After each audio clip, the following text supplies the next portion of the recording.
This is AI Buddy Landell, and you're about to listen to Booking the Territory, the unprofessional wrestling podcast.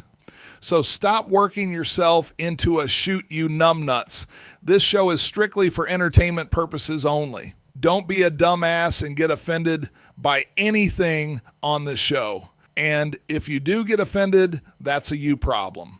Before I throw it to the fellas for another banger of an episode, shout out to all the BTT patrons who keep this show going, including the largest Patreon contributors, Disrespectfully, Classy, Mark E. Blassie, Joe Ice, Good Old Justin, and the Token Smurfette and John Potts. Now, enjoy this Outlaw Mud Show podcast. Remember, if it don't snow, it don't go. And be blessed and be a blessing, pal. Hi, everybody. This is Jim Cornette, pro wrestling legend, and you're listening to the Booking the Territory Unprofessional Wrestling Podcast. This is the artist formerly known as Daryl Van Horn, James Mitchell, the Sinister Minister, and I'm here to let you know I would rather slam my cock in a car door than to miss the dulcet tones of Hard Body Harper, my illegitimate son, on Booking the Territory podcast. Woo, Messi, this is professional wrestler Jimmy Valiant, the Boogie Woogie Man. Tell my people, my brothers and sisters, don't you dare miss Booking the Territory. Oh, yeah. This is a one-man gang. You're listening to Booking the Territory Pro Wrestling Podcast.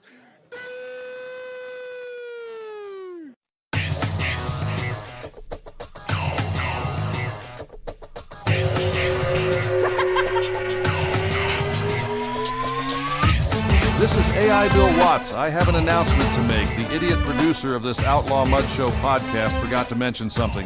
It's the month of Thanksgiving. And during the month of Thanksgiving, if you are not a patron and you sign up for an annual plan, you get 2 months for free. Also, if you are a current patron that is month to month, when you move to annual, you will also get 2 months free.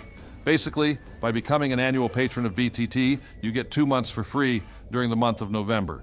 You have until the night of November 30th to do it. So what are you waiting for? Go to tinyurl.com/PatreonBTT.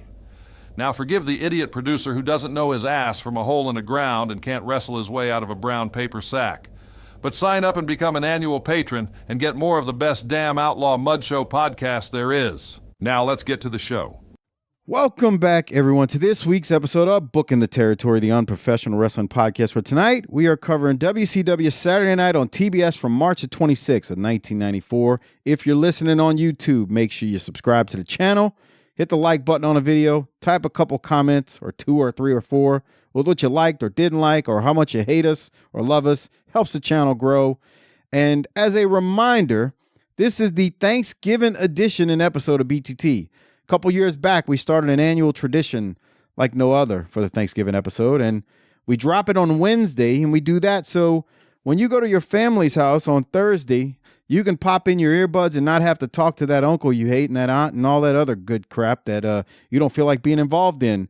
That's one reason. And two, at the end of this show is how to give thanks BTT style. So you can listen to that, and when your family sends you around the table and says, give thanks for this or that or another, you tell them what you're thankful for, and that is BTT. On that note, let me welcome in Doc. How are you? I'm doing great. How are you doing, Michael? I'm going to be pissed off if this recorder stops recording again. Yeah, well, this is the second time. Yeah. Where the fuck's Crockett at? Well, Harper, can you make some turkey noises for us and make us feel like we're getting in the mood here? What's the turkey go? Like that? Yeah, something like that. That was good. This was that. I mean, do we even acknowledge Thanksgiving anymore? What do you mean? What do you mean? Halloween starts in June, and Christmas starts in October now, and Thanksgiving is like it's like the NBA fucking All-Star game. It used to mean something, but not anymore. I don't know. I don't think the All-Star game. Thanksgiving is like my favorite holiday. Pretty good. Yeah, football but, and food. Bro, if you go into the stores, it's like it doesn't fucking happen. It's just Christmas mania. Yeah, that's because corporate America's trying to get in people's pockets. But for me, it's the cheapest of the holidays. I don't consider Halloween a holiday, but because you're going to get some food and you're going to eat, that's fine. I don't have to worry about no damn presents. I got football on all damn day, even if it is the Cowboys. You just stay like at your house, Mike? Yeah, usually. Sometimes we go by my wife's aunt's house, but like later in the afternoon or evening. But yeah, we're usually just here. That's good. Yeah, I actually prefer it. It's the best holiday of all of them because Christmas is that's a shoot, bro. That's a battle royal, and you think when your kids get older it gets better, but it like, it kind of gets better, but at the same time it's just a lot of work. It's not a day to relax. So what do you get your kids for Christmas now? Just a bunch of gift cards since they're older? I mean, yeah, I guess. Yeah. I can't even remember what I think last year he got a PS5 game. I mean, he's damn near 21 years old now, so he's working for a living. So, That's true, huh? Bro, you've reached the point Here's a bottle of cologne. That was every Christmas. Bruh. His bottle of cool water. Okay, or something like that. I don't want to change the topic, but he's sweet on this little girl now. This little chick he's messing with.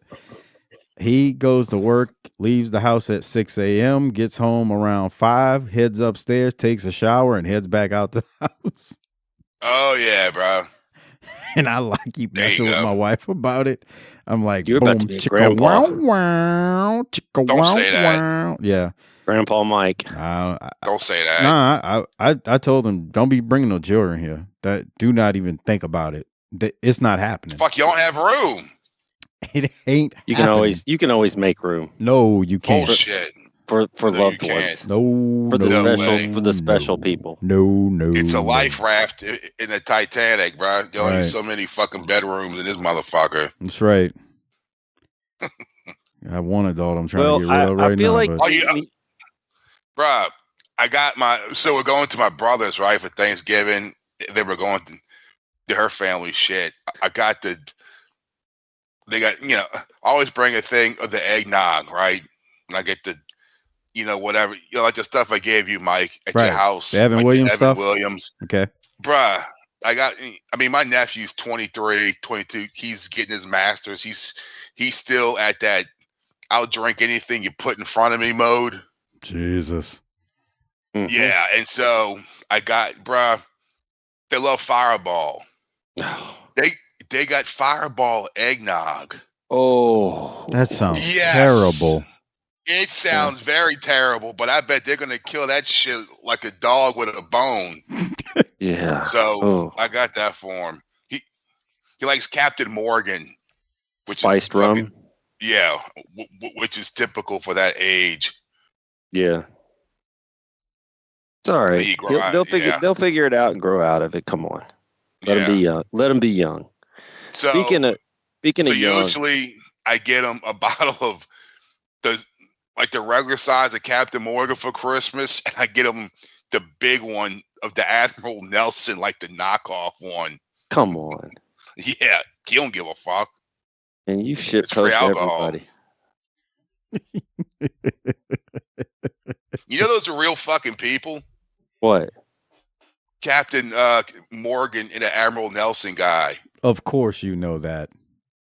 I thought they just made that shit up, but like those are like Captain Morgan was a legit pirate, and the guy Admiral Nelson was in the Royal Navy, and his role was to track him down. Ain't that some shit? That's some shit. Then they got together and made some rum. History lessons with Harper. Yeah. Yeah, right. Okay, Doc, you were about to say something. Do you think that we might cover something important here? And we need to say RIP to the great, and I do mean great, Bob Caudle. Yeah, that was 95 years old, man. That's old, man. I still tell you. I mean, obviously, you know, Mid-Atlantic, right? But we covered the whole Smoky Mountain run. And two things. Bob Caudle and Dutch Mantell are an underrated commentary duo. I started thinking about it. Doc, do you remember, obviously, when Carl Styles was Dutch's lackey and Styles ends up, I don't know. Where's Styles? Yeah, Styles ends up, I don't know. He hadn't left the promotion at that point, but he was somewhere, and Bob's just pestering Dutch. Dutch, where's Styles? Dutch, where's Styles? But then there was one, I thought about this, and I don't even think Bob Caudle meant this to be funny, but it came across that way. Do you remember? Obviously, y'all remember when the Mummy comes in. Yeah. And I'll never forget, I think it was the first or second match. Was that Prince Karras? Yes, Prince Karras. Okay. And it was like this first or second match he's having. And every time the Mummy's hit, it's like dust comes out of him. Talcum powder. Yeah. and Bob with a straight face says, "Oh God, Dutch, it's like we need a vacuum out here or something." Because the powder's like just clouding up the air. And I remembered it because you even said something, Doc. You're like, look, Bob can't even take this crap seriously. And then there's the monumentous moment, in my opinion, the first time New Jack's cutting a promo on TV and talking about OJ and having two less to worry about, giving a shout out. And Bob has this look of, Jimmy, what the hell did you get me into with these guys? And then when he signs off, he says, "Oh, go ahead." That's the same look that Tom Landry had in about 1987 on the sideline when you could tell that the game had passed him by. Yeah, but he signs off. He's like, "Ooh, all right, everybody, we'll be back. That's the Gangstas." But the first time he says gangsters, he said Gangstas. But Bob had a look of, this ain't the wrestling the way it used to be and the way I like it, Jimmy. Yeah, man. You get 2 lanes into the playoffs. So if it happened now. Continue, Doc. We'll address that in a minute. You gotta love Harper. He's like a bird that a butterfly just flying through the pasture. Oh wow, look at that. Oh shoot, look at that flower. So Cornette's dirty. He had Caudle driving through those hills and mountains. Bob was 62 when that show started. Right. And it's like probably it is like his 87 Grand Marquis or whatever. Yeah. Fuck. He said that when Bob was replaced, he did say, because it was either when I went on his show the first time or when he was on with us, I was like, what made you replace Bob? And he's like, it wasn't a matter of replacing him. It was, Bob was older and Cornette even said, he's like, he's driving through these mountains and hills and Smoky Mountains and it just wasn't easy for him to do. So that's what it was. It, obviously was no other reason. I can't wait for, by the time this airs, I'm sure it'll be out there, but I want to hear the YouTube clip that I'm sure Cornette will do a hell of a tribute on Bob Caudle. I would think so. I mean, because that's the thing is like he was such an integral part of the first couple of years of Smokey, but like his Mid-Atlantic shit too. Come on, like he's one of those guys that ever since you were a kid, you were like, he was an old man. What was that line that Paulie Walnut said in Sopranos? When I was a little kid, you're an old woman, and now I'm an old man, and you're an old woman. He was always the old man that was just kept it all on the road, He was always squared away. But he had that folksy charm that's like, all right, fans, good stuff. I think he made Smoky Mountain legit when you see someone like him on air. I think there's a lot to that. Yeah, to me, like the early years of Smoky Mountain, people like him and Cornette, Dutch, and when we see Paul Orndorff, I mean, I think about that early Smoky Mountain. Paul freaking Orndorff, Right. is on Ronnie there. Garvin. Ronnie Garvin, like, Bob Caudle, along with all those guys, made that promotion legitimate. Now you can make fun of it all you want. There are people out there who do it, but look, at the end of the day, who's making fun of that? Oh my God! Yeah, y'all should see the idiots that are out there. The shit posters like Harper on social media. Fuck that. Yeah, they must hate. They must hate life. But some people do Harper. Anyway, like my point is, they had heavy hitters: Ron Garvin, Paul Orndorff, Kevin Sullivan. Yeah, Kevin Sullivan. Ivan Koloff. But Bob, he was there. Bob tied it all up. Bob was like the announcer, the straight guy. He was the guy that was. He's like a. I'm not going to say this, but he's in the same vein as a Lance Russell. He's the guy that's keeping it all together, even when it's chaos. Like, remember I think it was Kevin Sullivan. He went to the ring to get him to stop. Yeah. Yeah. And they had two. Was it Kevin Sullivan? I don't remember. They had two great Bobs. I mean, we had Bullet Bob and Bob Caudle. Shit, they had Les Thatcher. They had JR. That's true, huh? But damn. Then all of a sudden you had Chip Kessler. Yeah, I mean, it was almost like a Canadian football team that had NFL quality players. Right? That's a good. I'll take always that. Goes to football. It's better than jumping in with Tulane. It surely wasn't Dwayne's UFL. Yeah. No. Hey, Harper. I can just hold on. I can just picture Bob standing there though in some old late 70s, early 80s suit, like he's coaching a team in the ABA, standing in front of that blue checkerboard background for Mid-Atlantic. I mean, I can close my eyes and see that. That's iconic. And what's missing is he was one of those last guys that sounds like he could do commentary for any sport. Bruh, he could have been doing college basketball for the SEC, for the ACC. You find it a little ironic that him more and Bill, legit than Tessitore. Oh yeah, you find it ironic that him and Bill Mercer both died in the same year. I know they're both older. I mean, Mercer was 99. Caudle was. I mean, what do you 95? People die. No, I know. People die, Mike. That's just man. They didn't die that far apart. Who's next? Man. Okay, would you sign up for 95 right now, given the option? And I don't know. I used to would say yes, but now that seems like too much. That just seems too much, dude. Dude.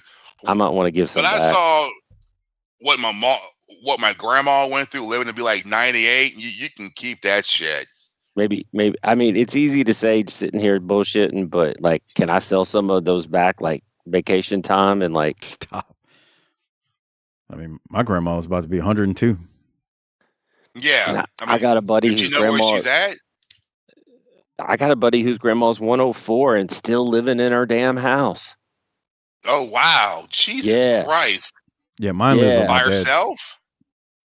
By herself, Jeez. And has ever since we were in college and lived in that town, and we were hanging out not too long ago. I said, "Man, Granny." He goes, "Oh no, she's still around. She's still over there in her house." I'm like, "Holy shit!"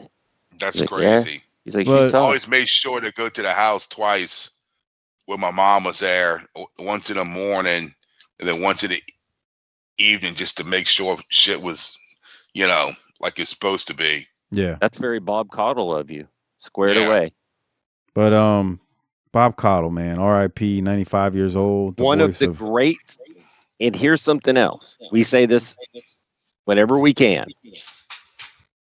Find somebody in this business who has something bad to say about Bob Caudle. It'll take you a long time. Gotta put him in the Hall of Fame. Let's do it, man. Yeah, he obviously. But you're right, Doc. He could call anything. Call And anything. again, ain't nobody saying nothing bad about Bob. Nah, he's. When's the last time you heard somebody like say something bad about Bob Caudle? You ain't ever heard it. I Never. mean, no, he's in the same category as a Bob Armstrong too. Like, you just don't hear people talk bad about those guys. It's crazy. So when we started Smoky Mountain, Doc, what year was that? 2016? You tell me. It was about 9 years ago when we started, and Goddamn. when we started the Smoky Mountain run, and we've been done with Smoky Mountain at this point longer than Smoky Mountain was around, because we finished. When the are we going to pandemic. do a second promotion like that? You tell me, Tinkerbell. We could do the what's the Fuller's deal in Alabama. Sure. That would be awesome. Who's got all the tapes? Well, I have the 13 episodes or whatever it was. Not 13. that one.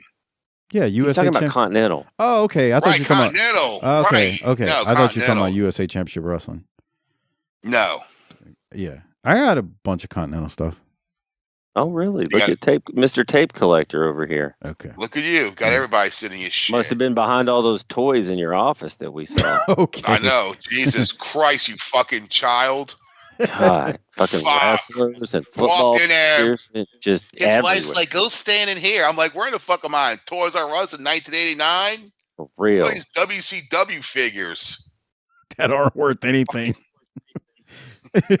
Notice he didn't say nuh-uh. He said they're not worth anything. I mean, it's only like Yeah. 10 or 12 of them. It ain't a lot of them. I think those McFarlane toys or those football dudes are probably worth more than the damn WCW figures. Oh, yeah, definitely, bro, because you can always find someone that that will go great in my man cave, Yeah.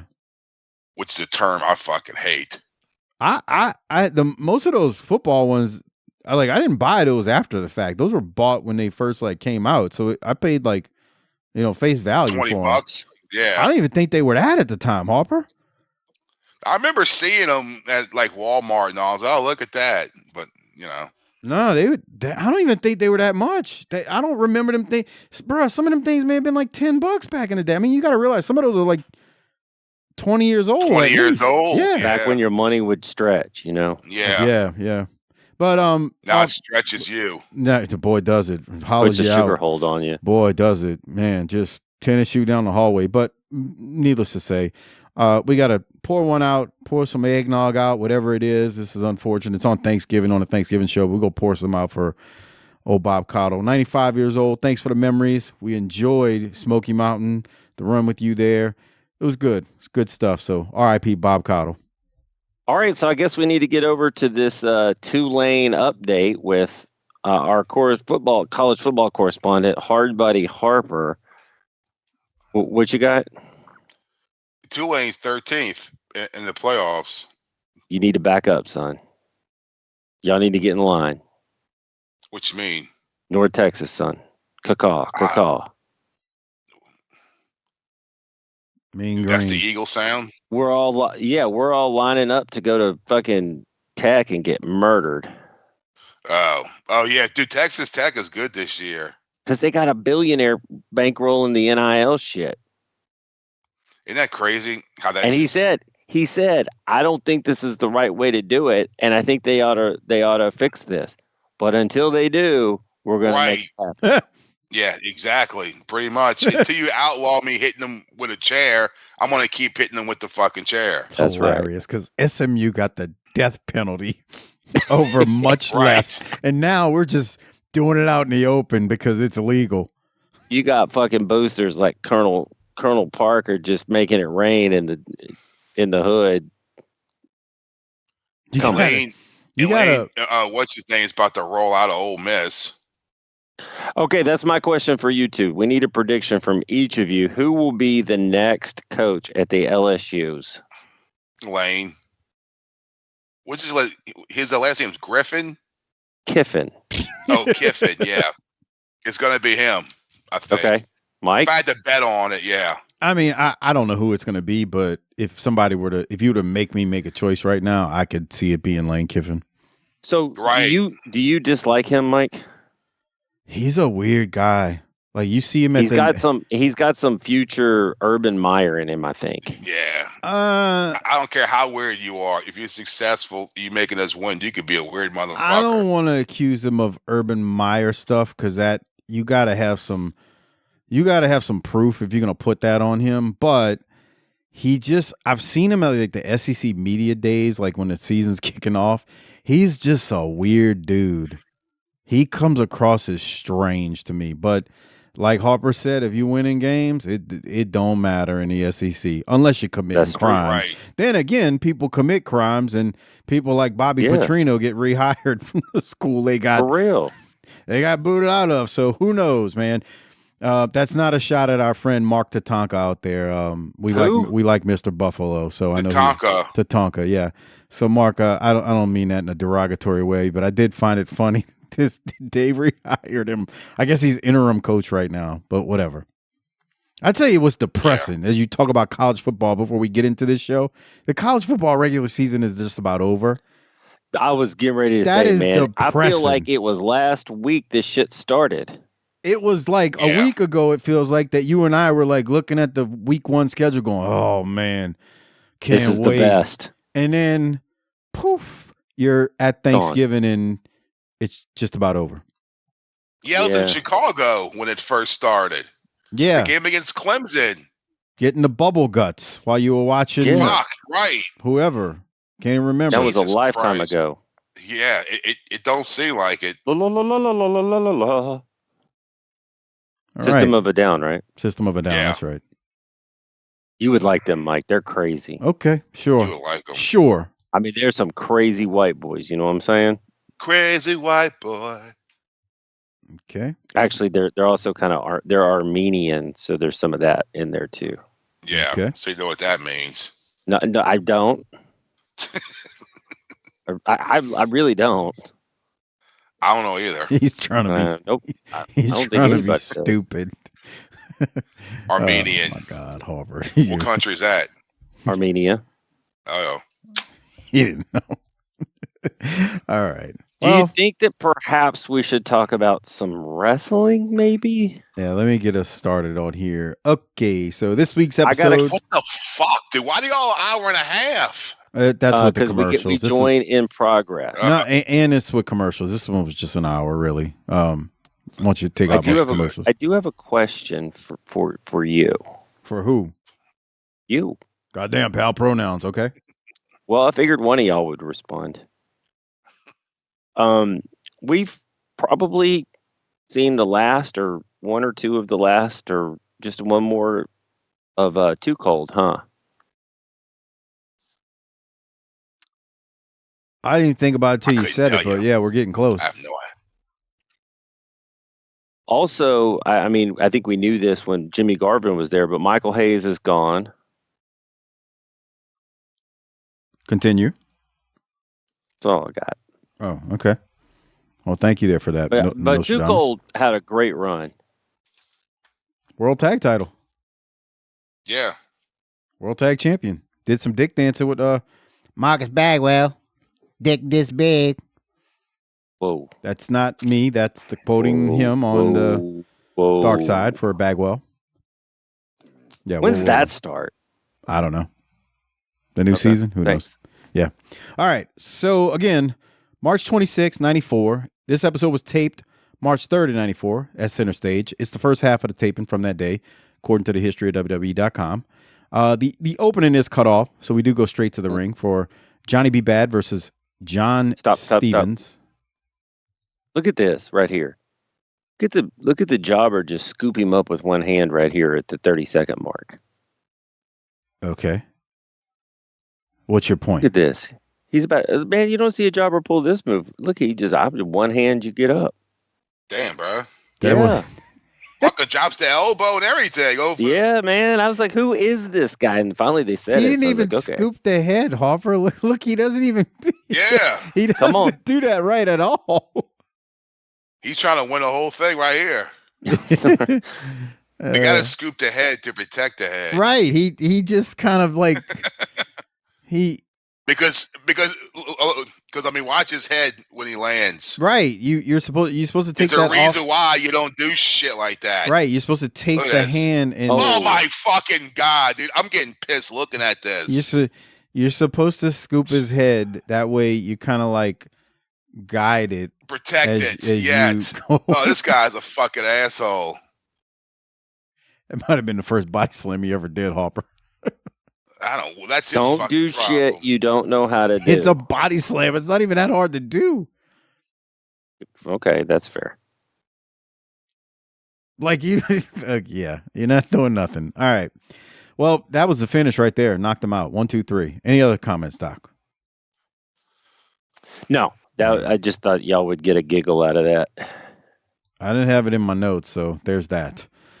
Hey, we're a good team. We usually find all the stuff between the two of us. It takes two of us to get it all, but you know. It takes two to make a thing go right. It takes two to make a thing go right. You like that song back in the day, Mike? It was all right. Oh, It takes two to make it out of sight. It's fine. I want to rock right now. I want to. Continue, please, Harper. The people love when you sing. I'm not internationally known. Whoa, that fell apart fast. It sure did. I was like, he knows he's got this going. We got bars being.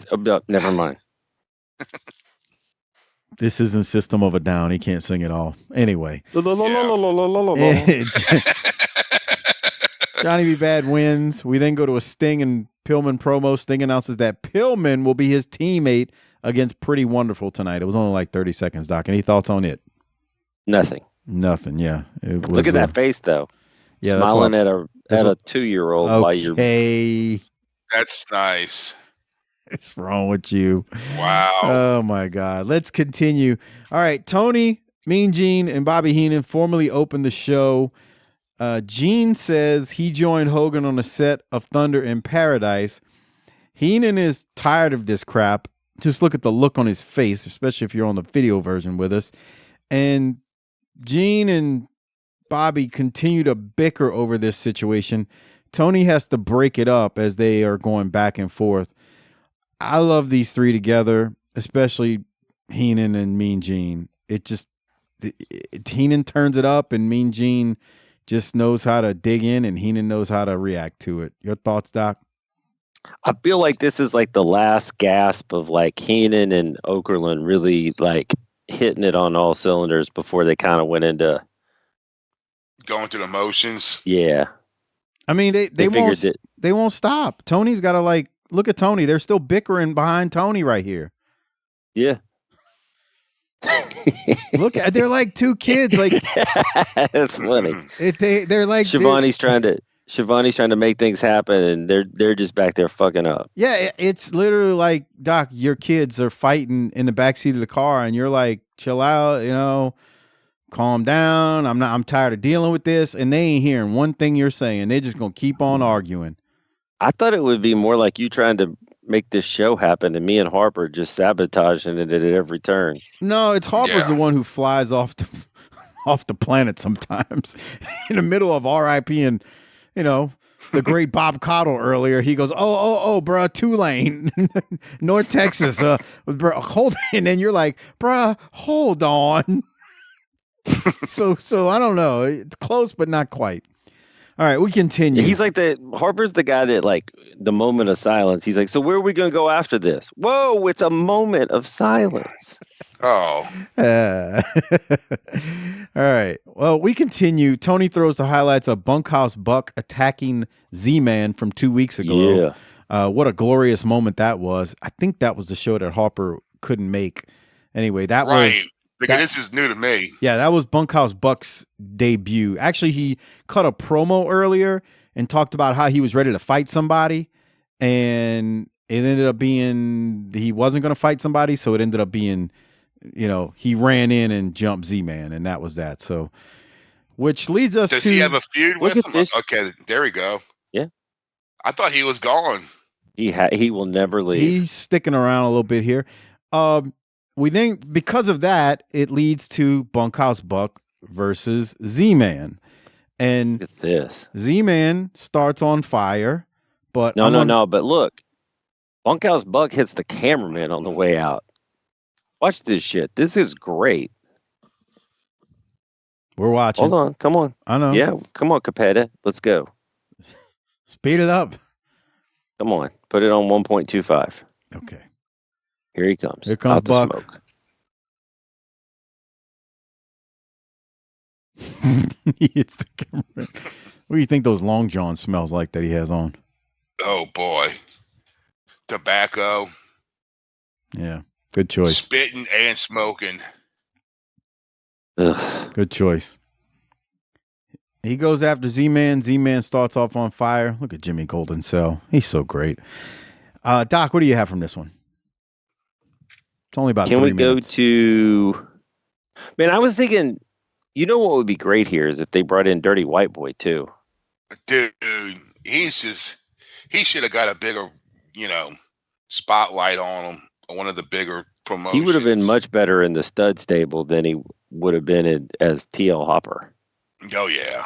Can you give me 948? Speaking of headlocks, this does not look like... I don't think this looks like a good headlock. Terrible. That's awful. He's not even headlocking him. He's just...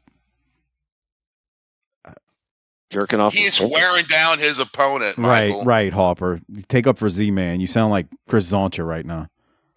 Okay, can we get 10-12? Well, we're almost there, so what are we looking for? Oh, you know. No, I don't know. Oh, God. There we on go. The right. That's what we were looking for? Hold on. Let me go back. On the right. Back. I thought you were joking. I thought you were going to point out the old lady on the left. Come on. She was like Shannon Doherty. A little bit. I guarantee Harper likes the golden girl on the left. Yeah, she was like Blanche. I guarantee you we got some listener out there that's down with Shannon Doherty back in the day. Just like, oh my God, that's the best. Yeah, I mean, she was hot. Bitchy hot. She was bitchy hot. Oh, yeah. Hold on. Harper, how would D-Man describe Shannon Doherty? I mean, she wasn't bad. I wasn't watching 90210 because I'm not a fucking female. But I mean, she was hot. But I mean, don't get me wrong. Even on that little stupid witch show she was on with Alyssa Milano, she looked good in that too. Remember that? They used to come on the WB network or something. I never watched it, but that's what I heard. He never watched it because he wasn't a female. That was phenomenal. I used to love 90210. Hell yeah. Like the first 3 or 4 years, and then it got fucking... I watched it all the way through. Oh, Jesus. Why not? I mean, we got cable at one point. I was just like, nah, you got to go, dude.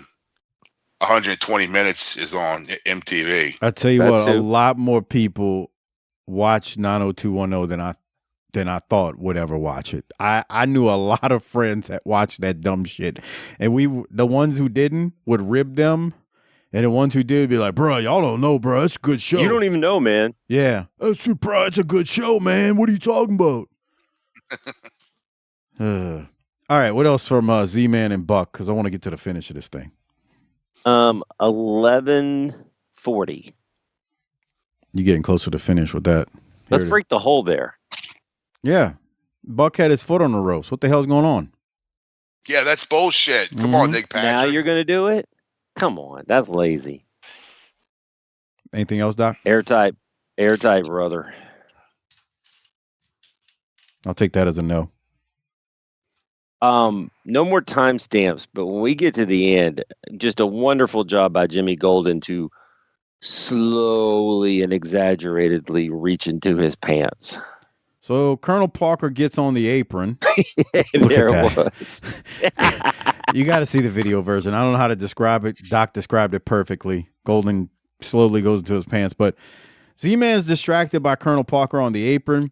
Jimmy Golden reaches into his cock area, pulls out a gimmick, slaps the hell out of Z-Man with it. 1, 2, 3. Right guy won. Any thoughts, Doc? That's right. Right guy won. I mean, I think you got a little too excited about reaching into his cock. Bro, look at Buck right here. All right, let me get at that. I got your tip right here. Tip. Okay. That's nice. Good stuff. Oh, right man. guy won. Right guy won. No ifs, ands, or buts about it. All right. Let's put him in a TV title match. But get old Bunkhouse Buck and Regal out there together. Clash of styles. We continue. We go to the Spring Stampede Control Center with Mean Gene. Only got 3 more weeks before Spring Stampede. There's no promos. Mean Gene just runs through the card. Doc, any thoughts on that segment? It was shorter than normal because it's not as long of an episode. We're too Southern, so let's be Western. Yeah. I got no problem with the Spring Stampede. I don't have a problem with being Southern. They're the ones who had a problem with it. By they, Is you this mean... pay-per-view at least out west? No. It's in Chicago, isn't it? It oh, is. Jesus It Christ. is, because if you haven't seen, Chris Zaha has told us 1,000,000 times online he was there. Oh, damn. Where the West begins. Yeah. Right. Yeah. He's reminded me quite a few times. This would be his Super Bowl, huh? Yeah. Yeah. Yeah. Speaking about the West, I didn't realize that like potato chip company over the border that makes the tortilla chips.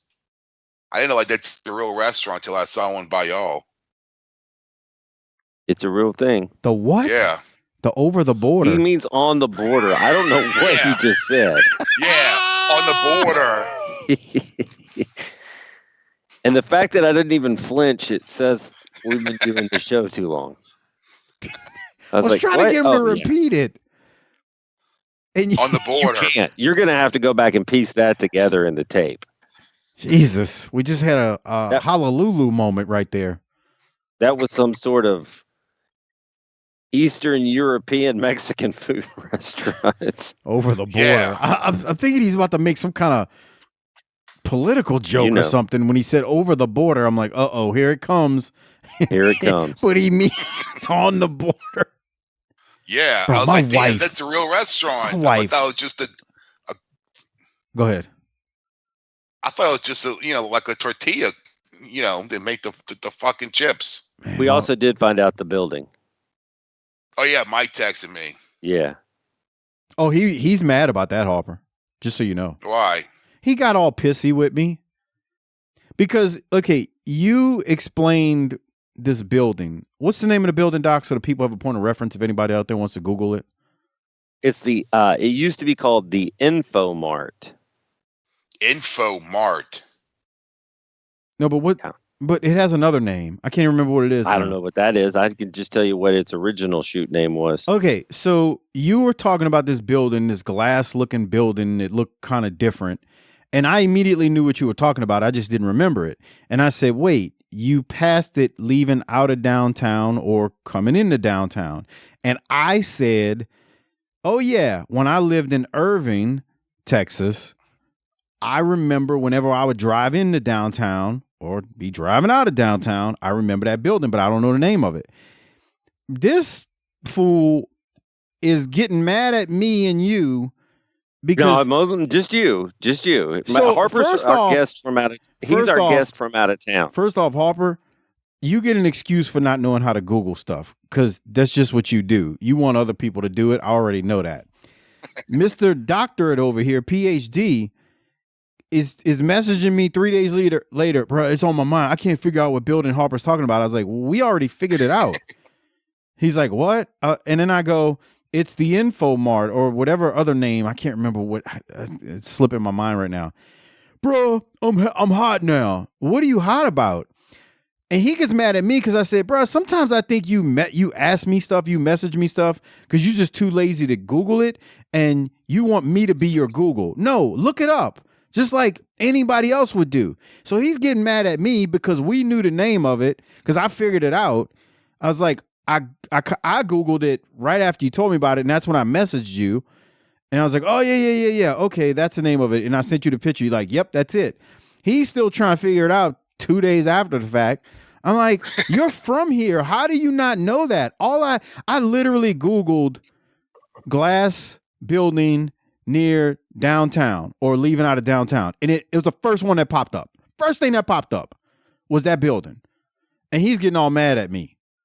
I'm getting hot again as we speak. See? There he is, pissed off. Maybe that's where Texas Instruments was. No. No? All right. I do know that.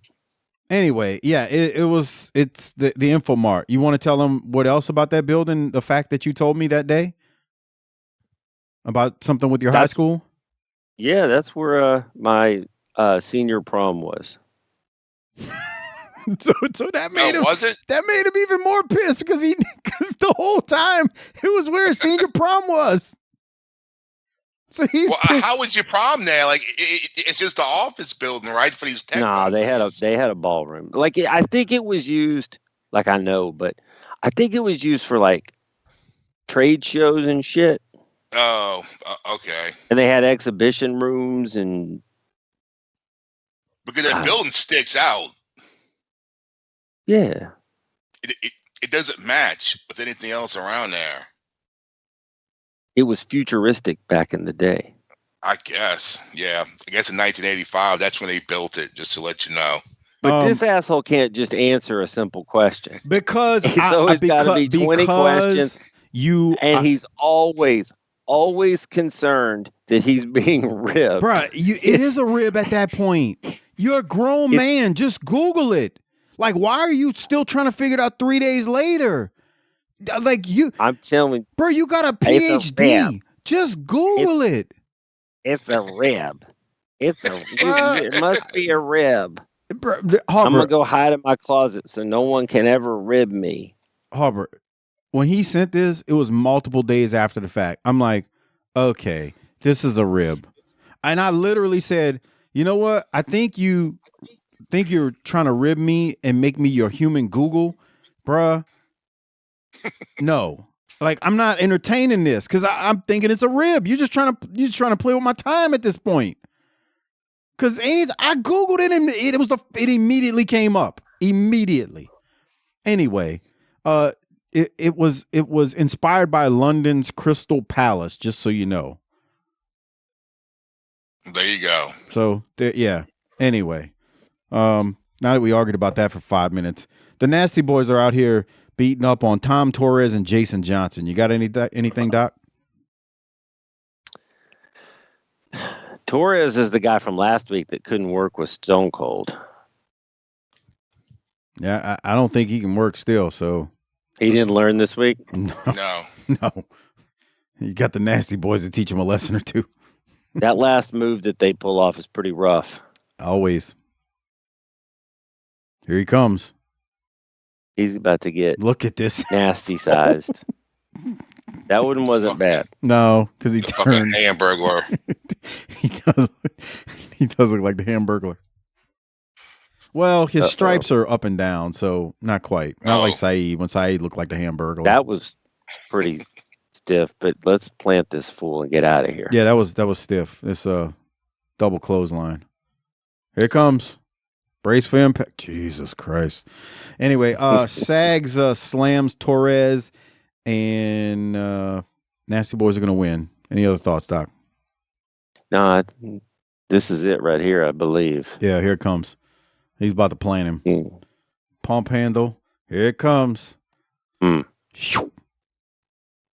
Folds him over. Anyway, that's a wrap.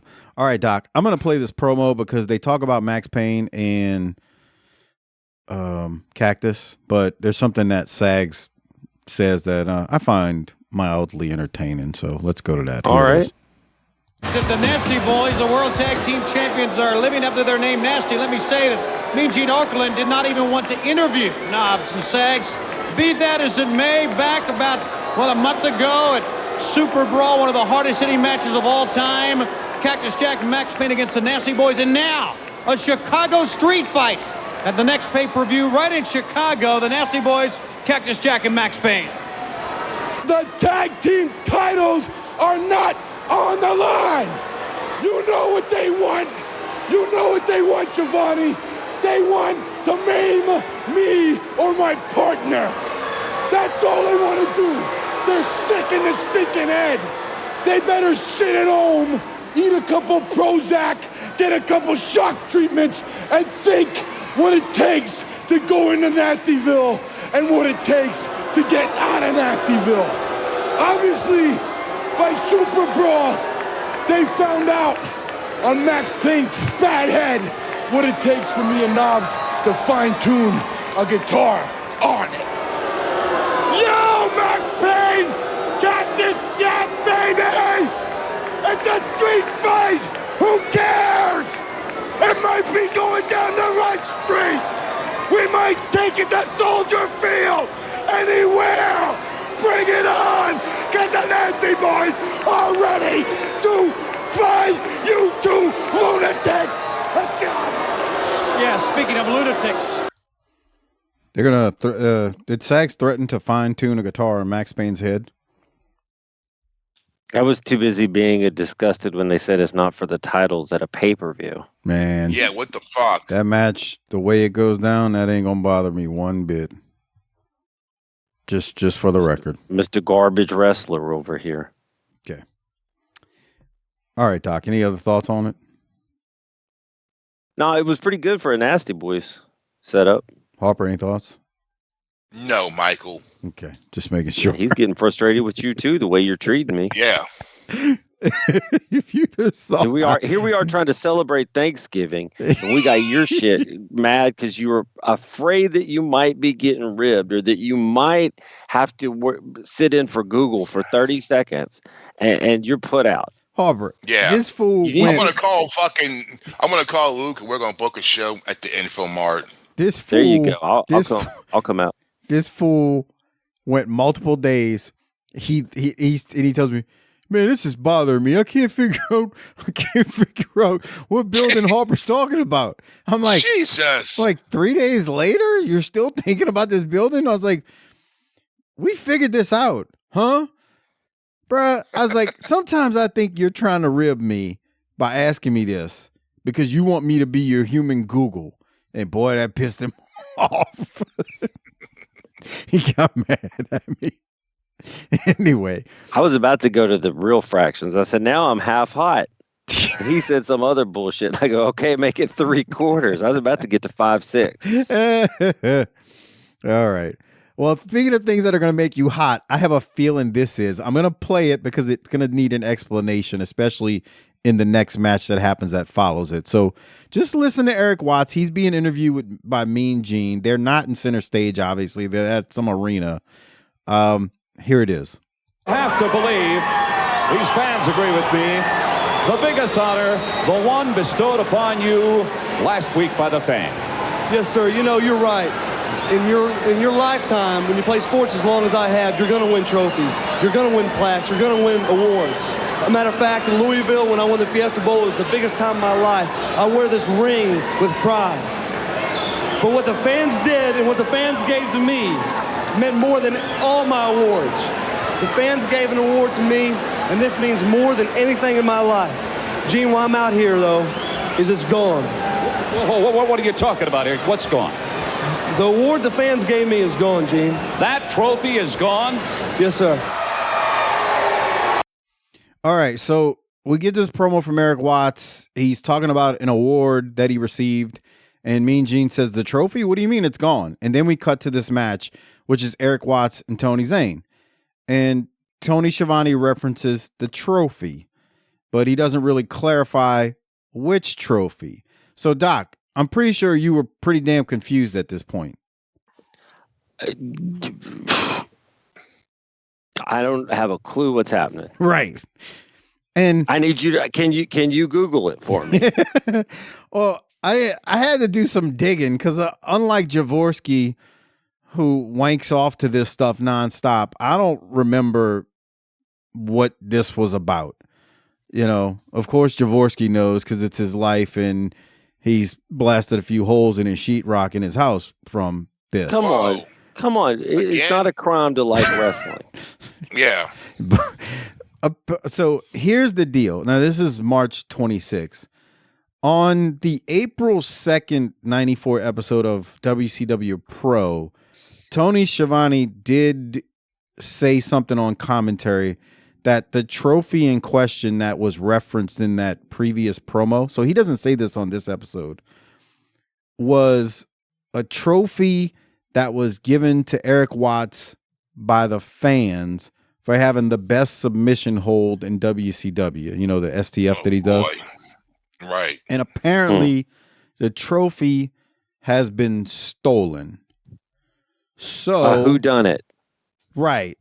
In the story, Watts is upset because something that the fans gave to him, which you heard means a lot to him. I mean, he said it there, his words, not mine, in that promo, was stolen, and he's taking it as a personal insult. Interesting. I want to see this fucking trophy that the fans gave I don't know him. if we ever see it on Saturday night. That tracks. But anyway, Do all bowl? You think they still do the ring thing?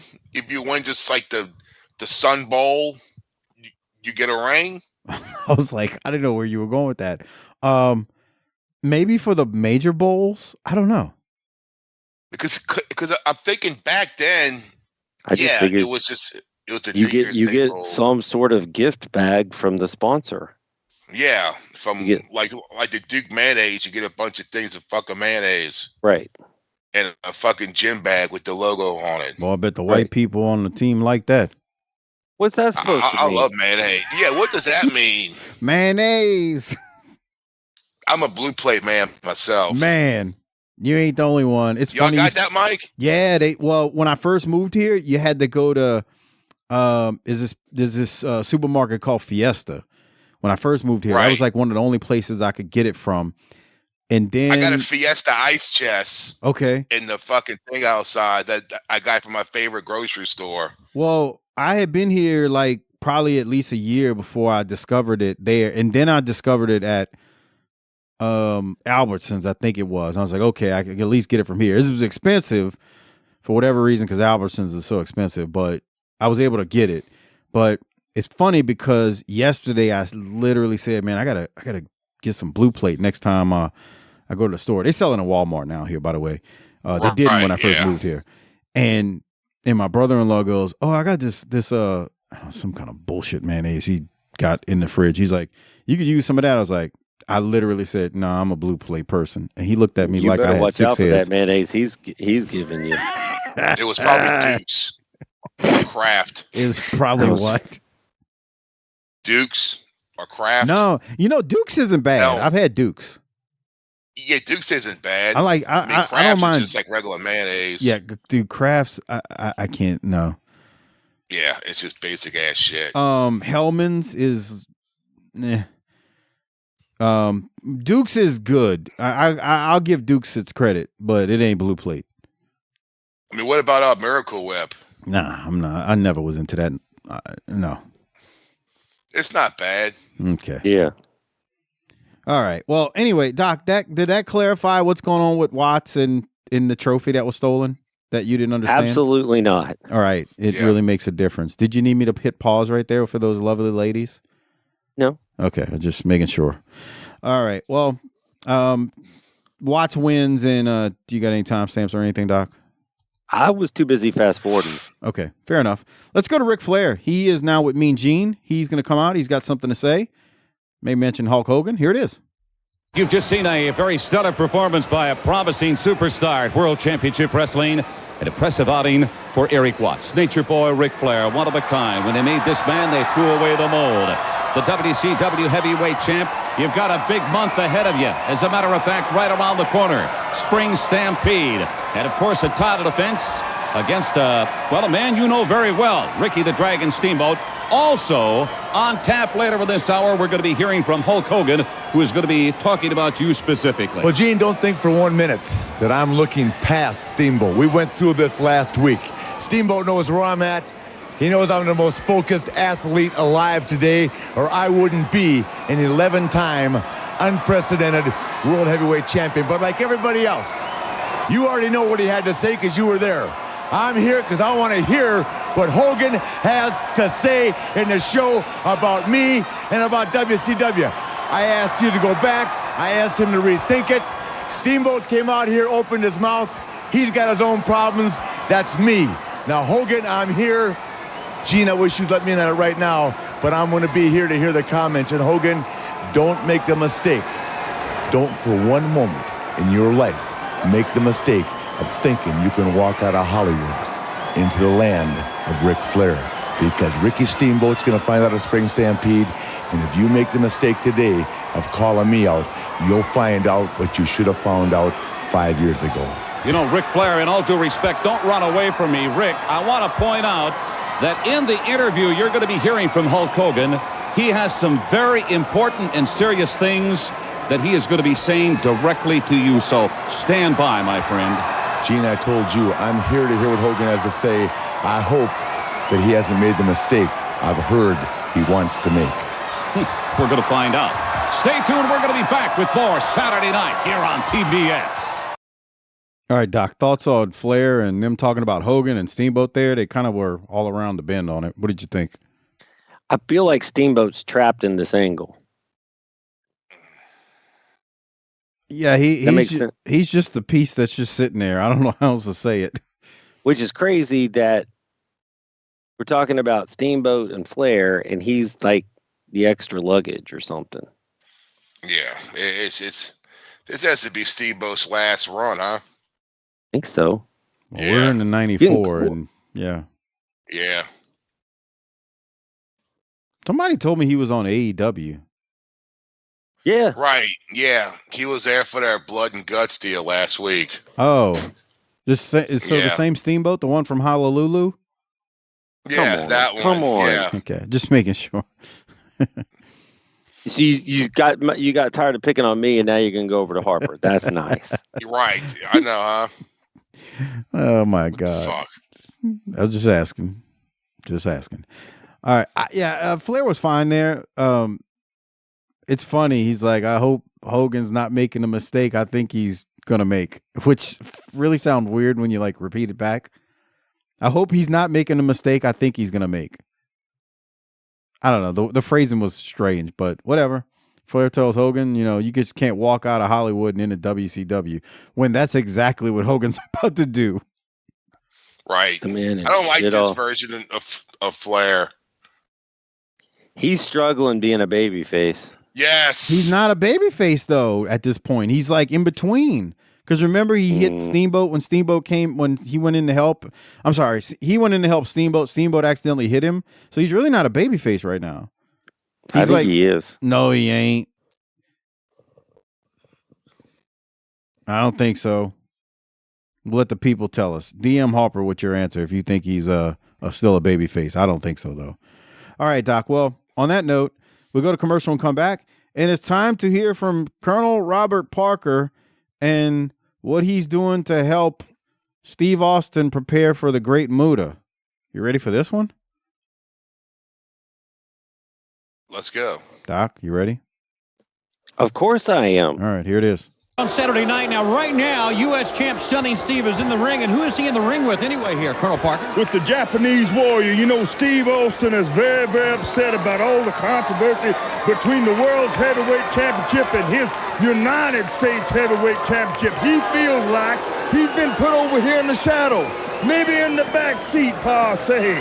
Well, I'm going to take a lesson from my great uncle, Tom Parker, and I'm going to go, and if I can't go to the world, I'm going to bring the world to us. I mean, Japan's greatest star on Spring Stampede is going to meet my United States champion, the man you see right there, Stunning Steve Austin, and Great Muta will meet. Well, in preparation to this match, I have organized 3 of Japanese toughest wrestlers to come here and meet Stunning Steve Austin before this match takes place. We're going to introduce a brand new hold for you today. Take a look at the inside toe hold. I know I will. All right, let's go to the ring. Stunning Steve, the U.S. champ.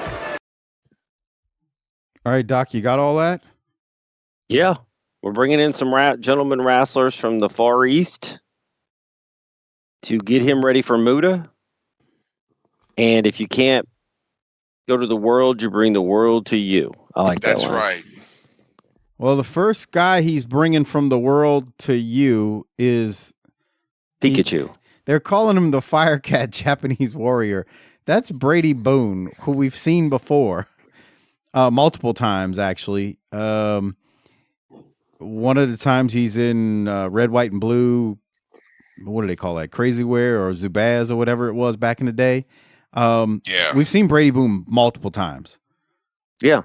So they put him in a new gimmick to simulate he is a Japanese wrestler for Steve Austin. It's like here. It's like with Tim Horner was the ninja. God. I watched the clip of that a few weeks ago. With the fucking nunchucks or whatever the fuck he had. It was nunchucks, wasn't it? It was nunchucks. Tim Horner was out there with nunchucks. Why is that Japanese fella coming out to Garth Brooks? Oh my God. Why the Japanese guy got a can of Skull in his back pocket? Oh my God. He smells like Crackle Barrel. Okay. Heenan called him an Oriental wrestler right here. You can't say that. I know. Unless it's a rug. What? You can say Oriental rugs, but you can't call someone Oriental. Does it have to be plural or can it be singular? It could be both. Okay. Like you can say, hey, Mike, I just bought this nice Oriental rug. But you can't say, oh, look at this little Oriental motherfucker. You can't say that. Jesus, Harper. That's what I'm saying. You can't say that. Bro, Okay. Buku Dao would not be happy with you right now. He said you can't say it. What do you want him to do? Yeah, but Right. but Buku, if he heard that, would be like, what the hell, Harper? He's like, yeah, that sounds about right. Bruh. Heenan also said he wanted to rip off Firecat's ears. Buku Dao's low-key hilarious, bro. Am I wrong, Harper? Yeah. He's a funny little dude, man. Anyway, all right. What did Heenan say? Rip his ears off? He wanted to rip off Firecat's ears. Okay, let me tell you something about Heenan. He was spitting fire here. He said the only way to make money is to have money.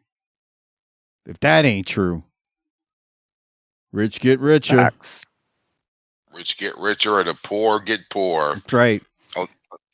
Unless they win the lotto and they stay rich for a little while. Then they're broke again. Lots of KFC chants here. And as you heard, Doc, well, I don't want to get to the finish too quick. You got any timestamps or anything? No. We have a new finisher from Stone Cold. Well, and if you heard Colonel Parker during the promo, he said that Austin was going to introduce this new leg lock hold. He didn't give it a name though. So there you have it. Is what would you call it, Doc? That finisher? That's a pretzel lock. Well, it's technically a pin because his shoulders are down. That's true too. The fuck? But it was like a No version one of the fucking told leg him lock. that? He's Steve Austin. I think he gets a pass. Yeah. Yeah, is right. Yeah, is right. Any other thoughts on the match, Doc? He needed a new finisher. That stun gun, I don't like it. I don't like that term finisher. Remember that they used to call it their signature hold or their signature move? I think that sounds better than just a finisher. You know where they got that from, huh? Please tell us. That term from fucking Mortal Kombat when they do the finisher. Remember Mortal Kombat? There would be all days and you finish him and you rip his heart out or something. Right, that's where that term fucking came from. Thanks a lot. Stupid. All right. I'm not saying I disagree with you.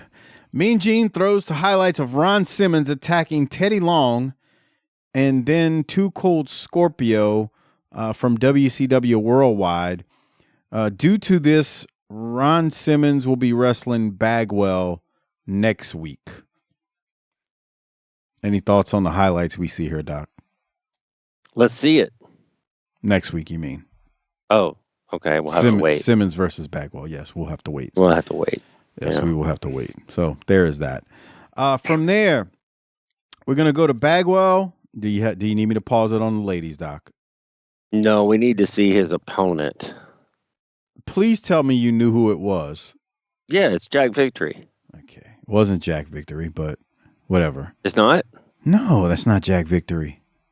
No? See? Dude, look who that is. You can't tell just by how he's walking? Iron Sheik? I see you don't know how to use Google still. That's a stalker.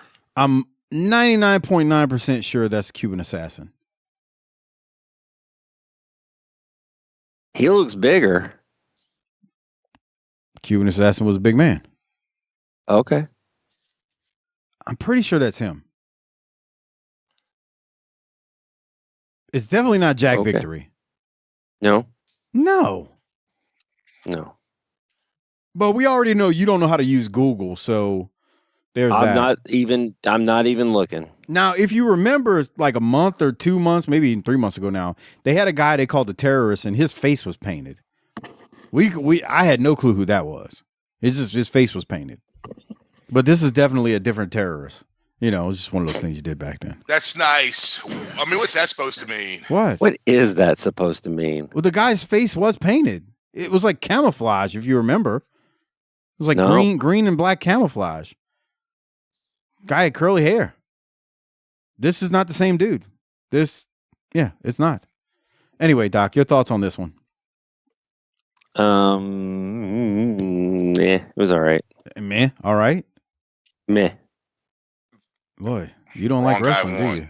Wrong guy won. Nope, I hate it. Actually, I hate wrestling. All right, Bagwell hits the perfect plex and gets the win, and that is that. But we're going to go to some fun stuff now, Doc, because you're going to love this next segment, right? Yeah, it's great. All right.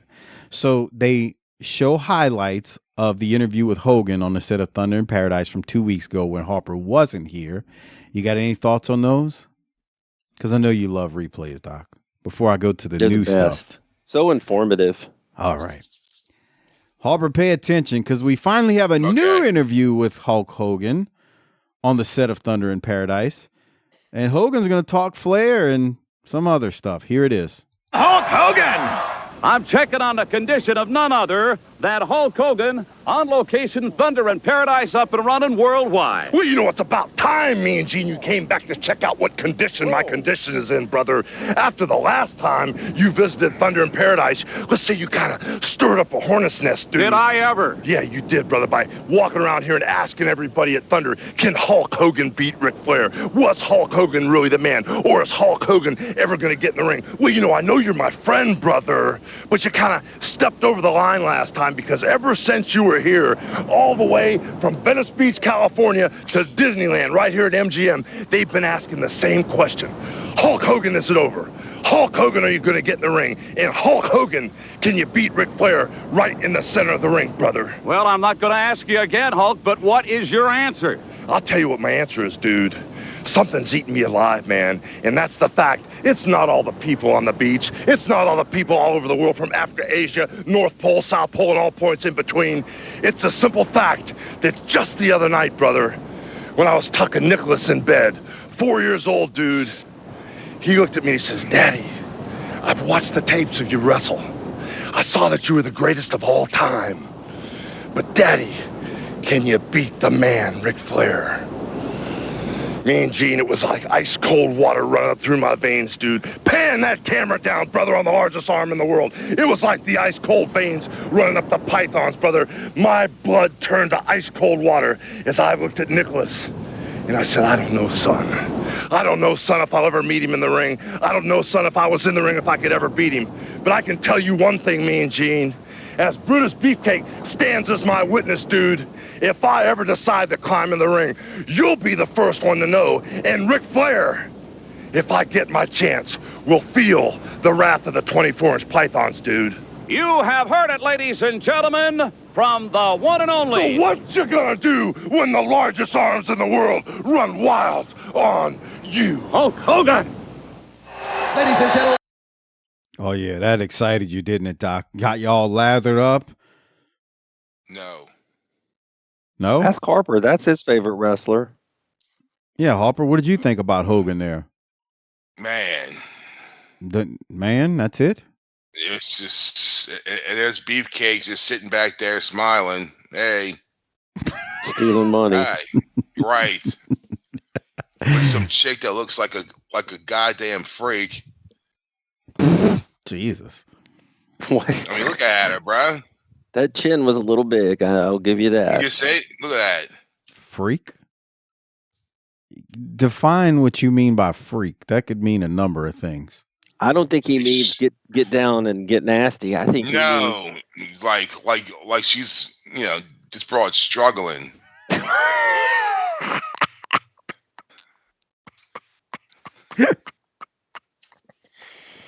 Oh my God. Give thanks. Give thanks. On the Thanksgiving episode, this is what we get. All right? Ye people of the world, give thanks. My God. And this beefcake looking back at him like, hey, yeah.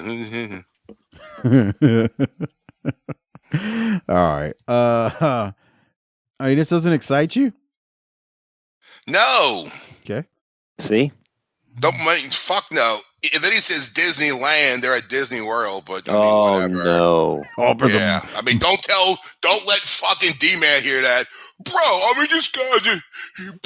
Everyone knows Disneyland is in California. Disney World is in Orlando. Fuck. So typical fucking Hogan. So it upsets you when people get those twisted, Darren? No. Well, I mean, I mean, it's simple. You know where the fuck you are? Fuck. I mean, bro, it's two different fucking coasts. One's West Coast, one's East Coast. You know where the fuck you are? Have a compass on you, fucking Hulkster, motherfucker. That's the way to talk about the Hulkster. What would D-Man? What do you think of Hogan though in general as a wrestler? I mean, don't get me wrong. The guy's a great showman and he has charisma, but I mean, come on, bruh. He didn't know a fucking leg lock from a fucking anything.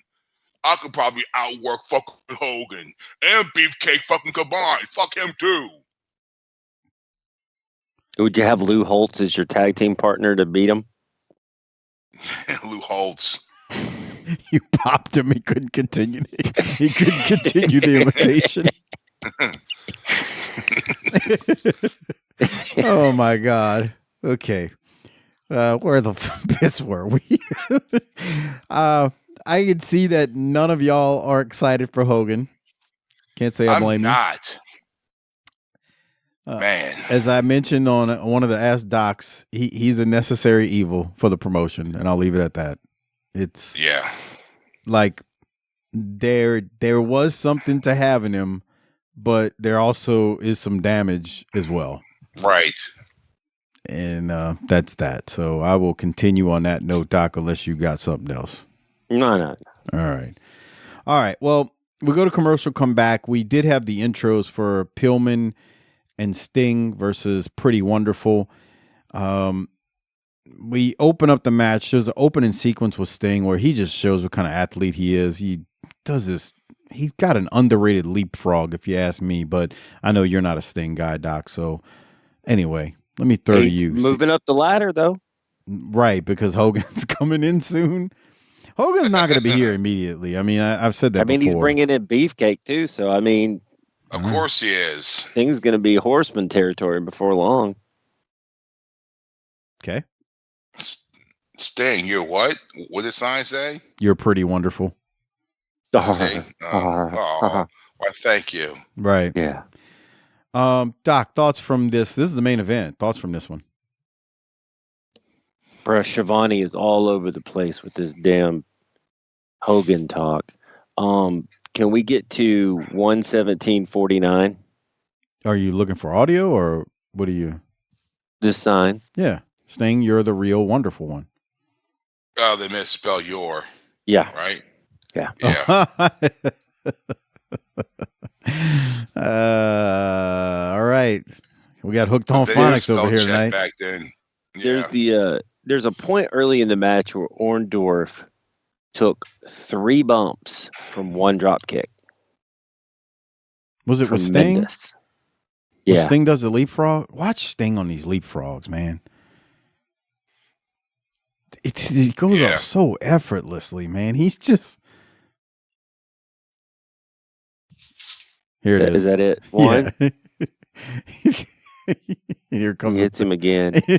He's just bumping all over the place. He's not even full bumps. He's like starting to get up and then flaps backwards. It's so good. No one does more with less. 121.34. 121.34. This looked like it hurt. All right. Oh. That didn't feel good when Pillman went for that bump off the top rope and takes that back bump. Yeah, feet first and then just. Used to kill me when I'd see Danielson do that. He'd take that bump. I was like, oh, God, that looks rough. Yeah, it didn't feel good. All right. What else? Well, I can't even read my writing here, dude. Put your glasses on. Oh, yeah. Thanks. Mm-hmm. Man, this was just, hey, look, you like for me to laugh about Sting. This was good. All four guys worked hard. This was good meat and potatoes, and then we get to the end and we get a little dessert. All right. So let me get to the finish then. Yeah, they put in some work. It wasn't really a long match, but like with the commercial and everything, by the time it got started, they went like 9 minutes, but it was fine. So working towards the finish, we do get a hot tag to Sting. Sting comes in. He's on fire. He hits the splash off the top on Roma, and he ends up pinning Roma. So Sting and Pillman win. The heels, though, they get the heat on Pillman after the match. Sting comes in and ends up saving Pillman. But then Rude's going to hit the ring. He's going to jump Sting. Rude takes his dress shoe off and just clocks Sting in the back of the head. We're going to see it in a minute on the video version. Then takes his belt off, Rude does, and gives Sting a rude awakening using the belt. Heenan says, hit the buttons, Tony, 911. Sting needs some help. Because, Heenan's just phenomenal. But, it was good. And I like the way they did the finish because you got Rude coming in and causing some problems. And what are we leading up to with the pay-per-view? It's Rude and Sting. So there was that. I don't know. What did you think about the finish, Doc? I thought it was good. And Rude needed to get something back after last week. So it makes sense. Yeah. Crowd was into it too. See, this is what I was saying. So Sting gets, dumped over the top, which that's how allows for them to kind of beat down Pillman. And that's when Sting ends up coming in. I'll fast forward a little bit though. Where you can see, here's Rude. Look how Rude's dressed. That sweater. Like he's ready for the holiday season. Yeah. Yeah, right. Like he's about to take family pictures. He's got everything. It's everything but a Christmas sweater. Not that he would need a Christmas sweater on. It's March 26th. Yeah. Feels like he just stepped out of a JCPenney's Christmas catalog. He does. Yeah. Got the fucking turkey. Where's my cigarettes? Oh, come on. No, he's not Where's wrong. Rick? Oh, he's out on the back porch smoking. Yeah. He just looks like somebody who would scream at his wife, "Where's my goddamn cigarettes, lady? Woman." Come on. Oh, man. All right. Well, to close the show out, we're going to go to this Rick Rude promo, and then we're going to rate it and hand out the Toot Toot Rolex and all that good stuff. Here it is. Rather seen Rick Rude out of nowhere, and Sting is still down in the ring, but that match has been signed for Spring Stampede.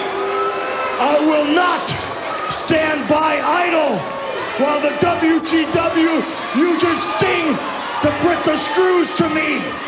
Between now and Spring Stampede, I will systematically dismantle Sting.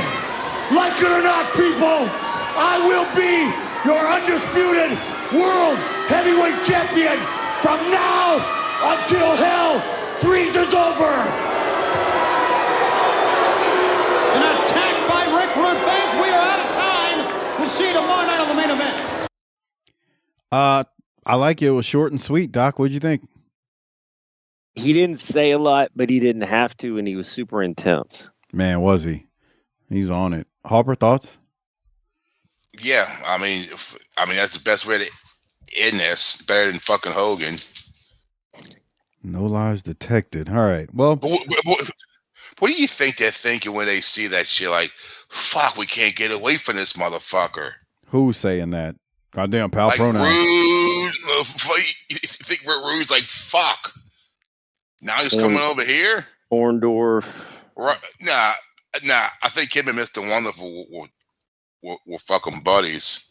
There's definitely got to be guys back there who rolling their eyes like, come on, dude. Yeah. I want truth serum. Was Flair happy about it at the time? Because he says now that he was and that he made it all happen.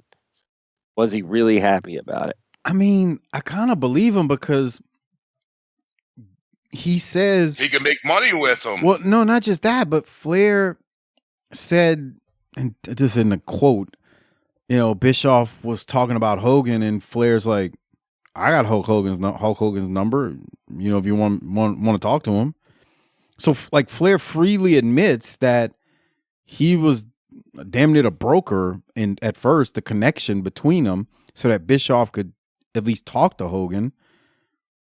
I mean, I feel like you wouldn't even bring up Hogan. You wouldn't even mention that to Bischoff if you never wanted him there. So I don't know, man. I don't think Flair's really lying. But that said, I'm with both of y'all. There's more than a few guys back there who are like, Jesus Lord. So this is what we're gonna do. Now he's coming over here, right? Like, this was great. There goes my push. There goes my raise. It's just I'm just thinking like the politics of it all. The guys who are thinking that, because you can say what you want about Hogan, but he's the ultimate politician back there, and he's got the power to do. And he's bringing his posse with him. Right. I mean, fuck, you just saw Bruce Beefcake with him. Yeah. Yeah. Well, I mean, who's paying? Mr. T shows up too, right? Oh. The fuck? Rick Rude gets hurt. Ricky Steamboat goes away. They fire Austin. I don't want to watch this anymore. You know what? Peak. Come on, you don't want to depress people on Thanksgiving. Come on. I've talked about this before, and I wonder if this is true. Peak pitiful Hogan has got to be that Tower of Doom 96. Oh God. 96. What the hell was the name of that pay-per-view? We bought it. Yeah. Well, I'm right there with you. Well, you know, I ain't ever been so mad in my damn life. I remember seeing that live, dude, with fucking Randy. What was the pay-per-view called? It was 96. I don't. Goddamn. I slipped in my mind. It's they got to get through the Dungeon of Doom. Yeah, it was like a video game. Dude, like they got levels. Dude, that was the worst, one of the worst matches you'll ever see. Because it was something different for us. We're like, oh, what's this? Right. Like, oh, fuck. It was so bad. Yeah. So bad. That I feel like that's like peak terrible Hogan stuff. Just I can only imagine like Arn Anderson involved in that. Like, are you serious? This is what we're doing? Well, he didn't have much to do, so let's make money. At least the checks are clearing, brother.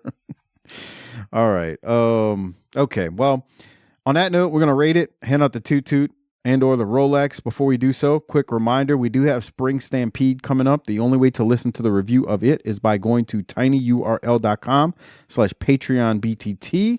That is tinyurl.com/PatreonBTT. It is the only way to listen to the review of that episode that is coming up in a few weeks. Also get the JV Goon Squad shows, the World Class shows, everything. The Ask Harper shows that are available right now on Patreon as well. tinyurl.com/PatreonBTT. We've done 4 of them to date, with more to come. Another quick reminder, don't forget to submit a 5-star review. We didn't have any to read this week, so please submit it. And if you do submit one, we will read it on air. All right, Doc, let's rate it. Hand out the Toot Toot /Rolex award. You go first with the rating, or you throw it to Harper. Harper. Oh, boy. You know what? I'm going to give this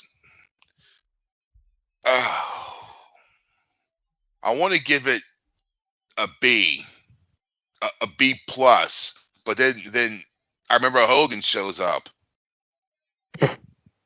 because we saw Fuller. You know, that's something new to fucking look at. That's something good. But then we got Hogan coming in, so we're getting. It's like it's like a hot chick jerking you off while she's punching you in the face at the same time. The fuck. Wow. I mean, shit. That's a hell of an analogy. You like it, but then you don't. Can you pass the gravy?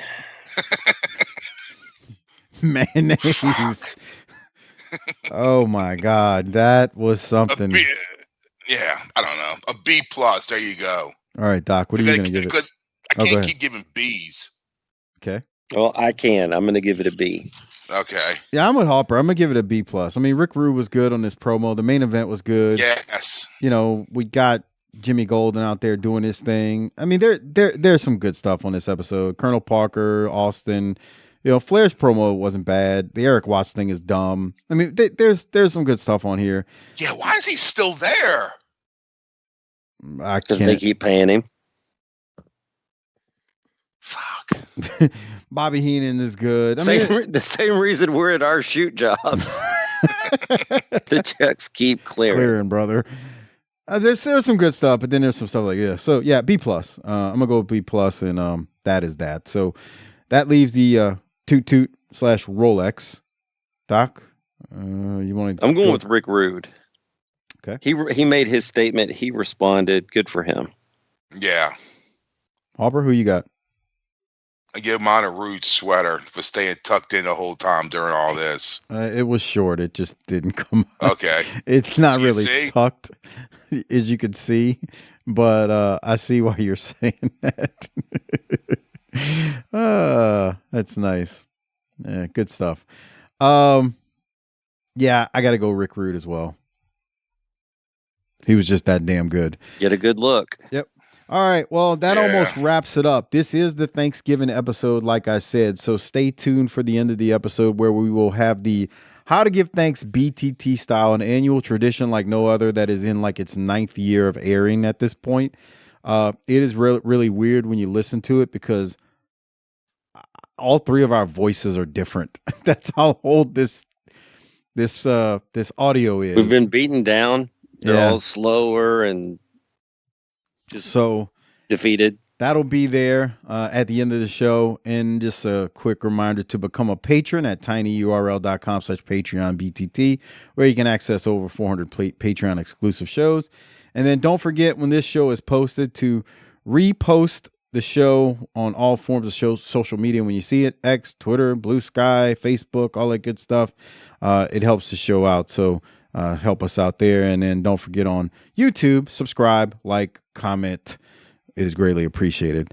Doc, anything else? And if not, throw it to Harper to hit the tagline. I hope y'all have a good Thanksgiving, everybody. Cowboys are going to get killed. Whatever. They beat the Raiders. That's true, we did. But they're playing the Chiefs on Thanksgiving. But the Chiefs have been fucking slipping, bro. Doesn't matter. It'll be Taylor Swift on camera cheering because they're scoring 78 points on us. That game probably will be closer than. Right. Like I think it's going to be closer too. Yeah. Because I wouldn't be surprised if Dallas wins. Come on, Harper. I'm just saying. I said 7 at the beginning. I counted today. 7 is the number. All right. Well. On that note, Harper, get us out of here, man. Book it, bitch.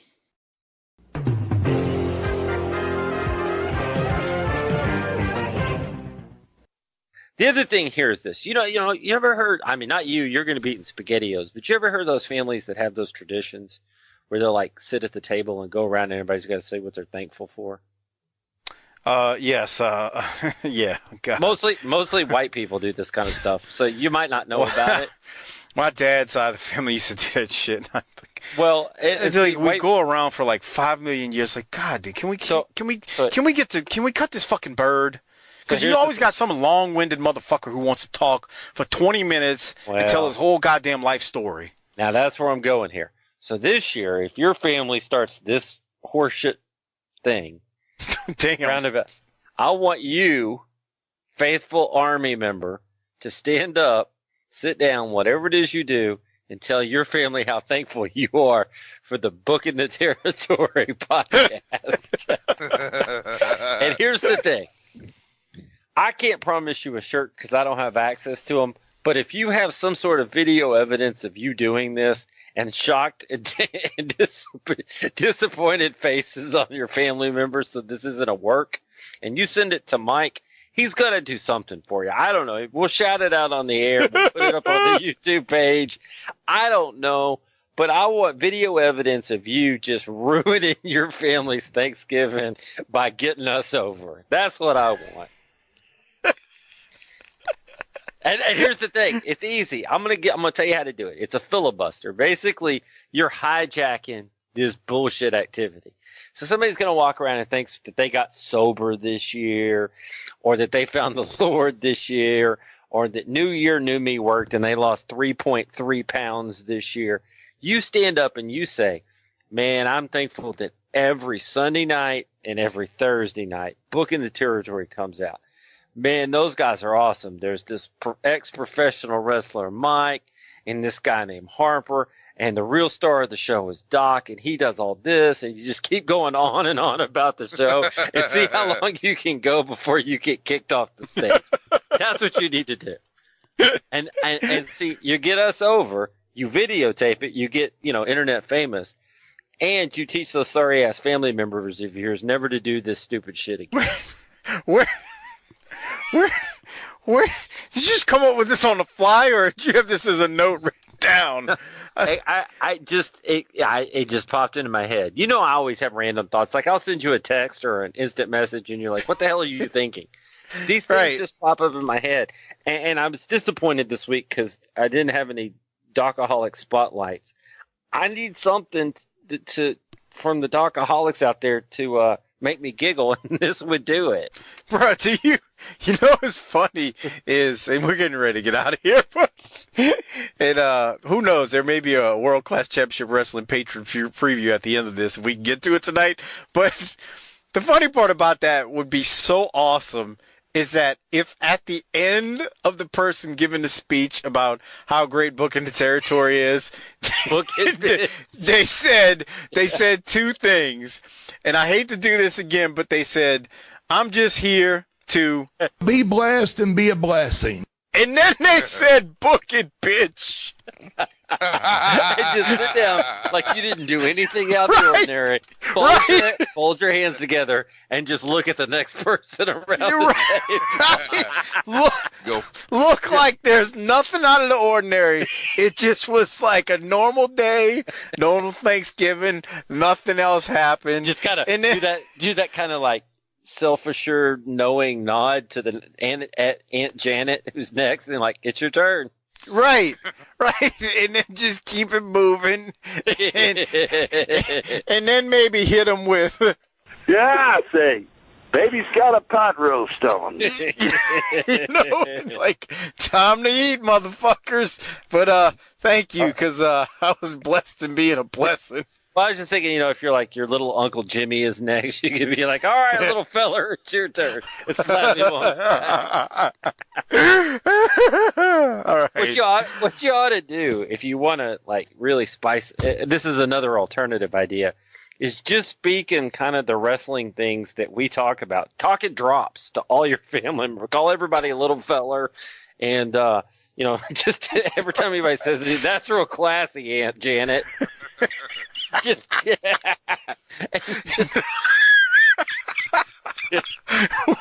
be awesome. Just start a conversation about the merits of the Golden Girls and Pop-Tarts and It'd be so great. How you're thinking? Tell like, especially if you're college age, tell them like you're thinking about relocating to the Smoky Mountain area. Just see what happens. I can see somebody like somebody's uncle or aunt who's like old and is like, oh man, you ever tried such and such? Boy, that's hard to do. And like the guys at the table, one of our listeners just goes, "It ain't that fucking hard, guys." And here's the thing: these holidays are painful, man. You got to get through them however you can. So, I'm going to be watching the Cowboy game, which might end up making it more painful. I'm probably going to be drinking as much as I possibly can. You got to combine some shit. So drink a lot. If you got somewhat long hair, you could fluff it a lot like Dr. Tom all day. Just got to try to pop yourself and get through this day. Hey, everybody, it's AIEZE, Eric Bischoff. And let me tell you something. If you're not already a Booking the Territory Patreon subscriber, you're missing out on the real deal when it comes to classic wrestling talk. Doc, Harper, and Mike, they're not just fans. They live and breathe this stuff. And here's the kicker. Over on their Patreon page, you get even more. We're talking deep dives into the Clash of the Champions, every WCW pay-per-view through early 1994, classic world-class championship wrestling. And yeah, even those off-the-wall JV Goon Squad shows. This isn't cookie-cutter podcasting. This is the kind of unfiltered, entertaining, can't-miss content that makes you remember why you fell in love with wrestling in the first place.